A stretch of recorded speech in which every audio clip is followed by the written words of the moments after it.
लग्नानंतर होईलच प्रेम या मालिकेच्या आजच्या भागामध्ये आपण रम्या आणि विजय मतकरी यांचा साखरपुडा पाहणार आहोत. तर विजय मतकरी त्याच्या फॅमिलीला घेऊन देशमुखांच्या घरी आलेला असतो. पार्थ हा फक्त काव्याला शोधत असतो. तर जेव्हा गुलाबाचं अत्तर जे असतं ते नंदिनीच्या अंगावरती शिंपडत असतो. काव्य आल्याबरोबर पार्थ तिच्या अंगावरती फुलांच्या पाकळ्या टाकतो. तर आता साखरपुड्यासाठी नंदिनी आणि काव्या रम्याला घेऊन येतात. पार्थचं लक्ष रम्याकडे असतं, म्हणजे ती काय करते एक्झॅक्टली. तर रम्याने ऑलरेडीच 2 बोटं कापून घेतलेली असतात.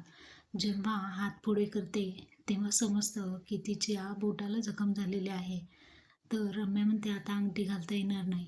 परंतु विजय म्हणतो, अगं असं काही नाही, मी कोणत्याही बोटात अंगठी घालू शकतो. आपण मनातून मी तुला माझी वाईफ मानलेलं आहे, त्यामुळे या गोष्टी माझ्यासाठी मॅटर करत नाही आहेत. तर तो खाली बसून दुसऱ्या बोटात अंगठी घालतो. इतक्यात नंदिनीला